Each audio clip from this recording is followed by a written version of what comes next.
1.5 వరకు నేను నానబెట్టేశాను. అంటే 1.5 గంట నానబెట్టిన తర్వాత చూడండి చాలా ఫాస్ట్గానే మనకు ఈ పప్పు అనేది ఇది అవుతుంది అనమాట, నానిపోతుంది. ఎక్కువసేపు ఏం అవసరం లేదు. ఉన్న వాటర్ అంతా వంపేయండి. అస్సలు వాటర్ అంటేనే ఇందులో ఉండకూడదు. పూర్తిగా వాటర్ వంపేసి మనం వేసేటప్పుడు కూడా చేత్తో ఇలా తీసుకొని వేసామనుకోండి, ఎక్స్ట్రా వాటర్ ఏదైనా ఉన్నా కానీ సరే పోతుంది అనమాట. ఇప్పుడైతే ఆన్ చేసేస్తున్నాను. ఆన్ చేయి బాబు. అక్కడ ఆన్ ఉందా? 1/2 kg అయితే వేస్తున్నాను. ఇది 1/2 kg రుబ్బుతుంది.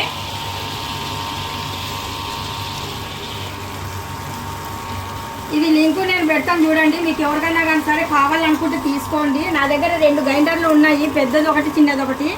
పెద్దది కొద్దిగా పాడైపోయిందనేసి ఇది తీసుకున్నాను. వాటర్ అస్సలు వేయొద్దు, ఎందుకంటే మనము ఇక్కడ వాటర్ వేస్తే ఇంకా తుల్లిపోవడమో లేకపోతే ఇంకా ఎక్కువ తక్కువ అవడమో అవుతుంది. కొద్దిగా గట్టిగా ఉన్న వాటర్ తర్వాత వేసుకోవచ్చు.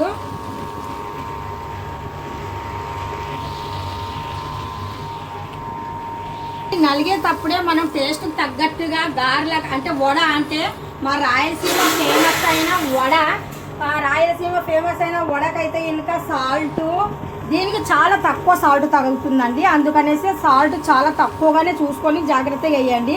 తక్కువ ఉన్నా పర్వాలేదు, కానీ ఎక్కువ ఉన్నట్టుగా అయితే ఇంకా తినలేము కదా. అందుకనేసి సాల్ట్ కొద్దిగా చూసుకొని జాగ్రత్తగా వేస్తున్నాను.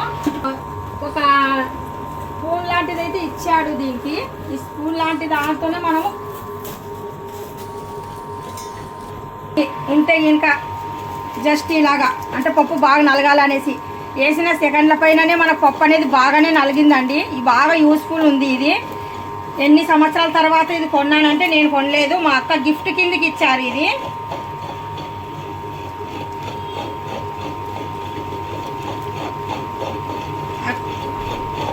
అక్క థ్యాంక్ యూ సో మచ్. నిజంగా చాలా బాగుంది. ఇది నాకు చాలా బాగా నచ్చింది అక్క. నా దగ్గర లేని వస్తువే నువ్వు చూసి ఇచ్చావు చూడు. థ్యాంక్ యూ సో మచ్ అక్క. ఇది చూడండి, మనం చేయి పెట్టకపోయినా కానీ సరే ఇది ఉంది కదా, ఇది బాగా చిన్న గుళ్ళ కిందకి తోసేస్తుంది పిండి. చాలా ఫాస్ట్గా నలిగిపోతుంది. ఎక్కడైనా మిస్ అయినది అయితే ఇంకా మనము చేయి పెట్టకుండా ఇలాగైతే ఇంకా జాగ్రత్తగా ఇలా చేయొచ్చు. ఇది షార్టేజ్ డీటేజ్ అనేది కూడా ఏటి రాదండి. మనం కావాలనుకుంటే ఇంకా మనం ఇంకా ఏం అవసరం లేదనుకుంటే ఇంకా కవర్ చేసుకోవచ్చు కావాలనుకుంటే. నేను మీకు చూపిస్తున్నాను కదా, అందుకనేసి ఇక్కడ కవర్ చేయడం లేదు. పిండి కూడా చూసుకుంటే ఈజీగా ఉంటుంది అనేసి కవర్ అయితే చేయలేదు. పిండి అయ్యేలోపు నేను ఇక్కడ నూనె అయితే ఇంకా వేడి చేయాలి. నూనె అయితే పెట్టుకుంటున్నాను. పిండి అయితే మనకు నలిగిపోయింది. ఇప్పుడైతే ఇంకా నేను గ్రైండరు ఆపేస్తున్నాను. చూడండి సో ఎంత బాగా వచ్చిందో. గ్రైండర్లో పిండి చాలా బాగుంటుంది. ఇప్పుడైతే నేను ప్లగ్ అయితే తీసేస్తున్నాను. ప్లగ్ తీసిన తర్వాత మరి ఇది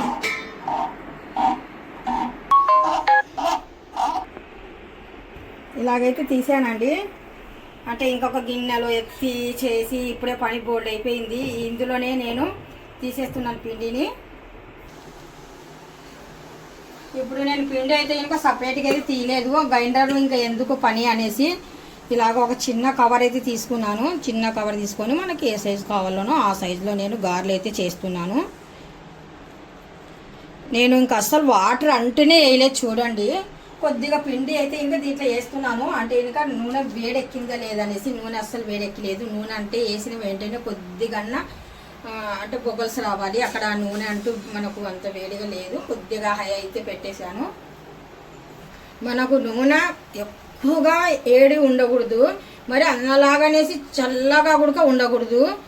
మీడియంగా ఉండాలంటే హీట్ అయ్యి కొద్దిగా నార్మల్ టైప్ ఉండాలన్నమాట. అప్పుడైతే మనకు లోపల నుండి. ఇప్పుడైతే నాకు నూనె అయితే ఇంకా బాగా అంటే అంత ఎక్కువగా హీట్ చేయలేదు, నార్మల్ పర్వాలేదు. ఇప్పుడు వేసిన వెంటనే చిన్న చిన్న బొబ్బల్స్ కూడా వచ్చేస్తాయి. చూడండి మంట కూడా మీడియంలో అయితే ఇంకా పెట్టేశాను. కొద్దిగా ఇంకా ఇలా తీసేసుకొని మనకు గారి ఇలా చేసేద్దాం. చూస్తున్నది కదా చిన్న చిన్న బొబ్బల్స్ అలా రావాలన్నమాట. అప్పుడైతే ఇంకా మనకు నూనె వాసన అనేది ఉండదు. ఇప్పుడు ఇంకా పటపట ఇంకా ఇందులో నుండి పిండి తీసుకోవడము. మనకి ఏ సైజు కావాలంటే ఇంకా ఆ సైజు అయితే ఇంకా ఇక్కడ చేసేద్దాము. ఇక్కడ నేను కొద్దిగా పెద్ద సైజే చేసేస్తున్నాను మళ్ళీ, ఎందుకంటే ఇప్పుడే టైం నాకు చాలా ఎక్కువైపోయింది. టిఫిన్ టైం అయిపోయింది పిల్లలకు. అందుకనేసి కొద్దిగా మరి ఆడుకున్నట్టుగా లేకుండా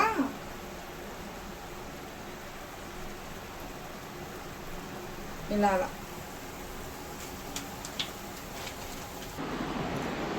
గ్రైండర్ బి వన్ సైడ్ అయ్యాయి, ఇంకొక సైడ్ అయితే ఇంకా ఇలాగ తిరిగేయడమే. అంటే ఇంకా ఎక్కువ మంట మీద అయితే అస్సలు చేయకండి.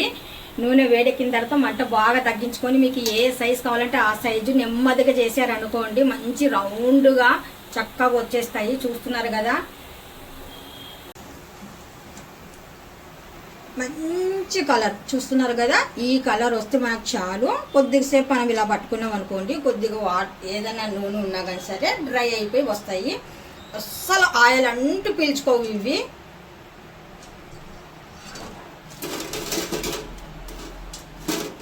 చూస్తున్నారు కదా చక్కగా.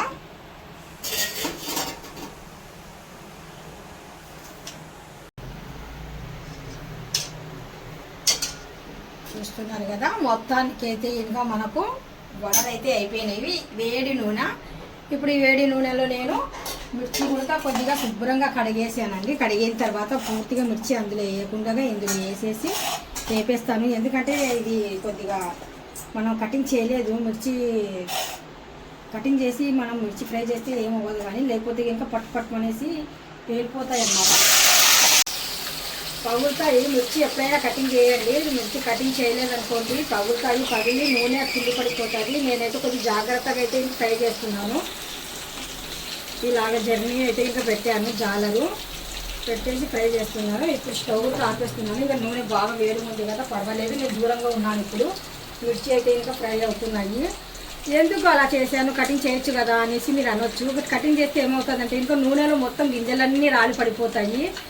ఇవి ముందుగానే కారం పెద్దగా ఉండవు, ఇవి రాయలసీమ మిర్చి ఇవి, అందుకనేసి కారంగా ఉండవు. ఆ ఉన్న గింజలు కూడా పోతే ఇంకా బాగోదు అనేసి నేను ఇలా వేసాను. మీరు మాత్రం అలాగే వేసి నూనె మాత్రం మీ ఒంటిపైన పడినట్టుగా చేసుకోకండి, జాగ్రత్తగా అయితే పాటించండి. చూస్తున్నారు కదా, మిర్చి అయితే ఇంకా మంచి నూనెలు అయితే ఇంకా ఇలాగైతే ఇంకా నేను ఫ్రై చేశాను. ఫ్రై చేసిన తర్వాత ఇవి సాల్ట్ లేని మిర్చి కదా, ఇప్పుడు దీనిపైన మనము కొద్దిగా సాల్ట్ అయితే ఇంకా వేద్దాము. సాల్ట్ వేసి ఇంకా మనము చేసిన వడ పైన మనకు పెద్దగా చట్నీ గిట్నీ అయితే ఇంకా ఏం అవసరం లేదండి. ఇలాగా సాల్ట్ జస్ట్ కొద్దిగా పైన సాల్ట్ అయితే యాడ్ చేసుకొని మిర్చి వడ తింటూ ఆ మిర్చి కొరుకుతూ తింటూ ఉంటే అబ్బబ్బా ఆ టేస్టే వేరబ్బా, నిజం చెప్తున్నాను. ఆ టేస్ట్ మీరు ట్రై చేయండి, మీరు ట్రై చేస్తే మీకు తెలుస్తుంది. ఇప్పుడు ఇలా ఉంది కదా, దీనిపైన నేను ఈ మిర్చీలని ఇలాగైతే ఇంకా యాడ్ చేస్తున్నాను.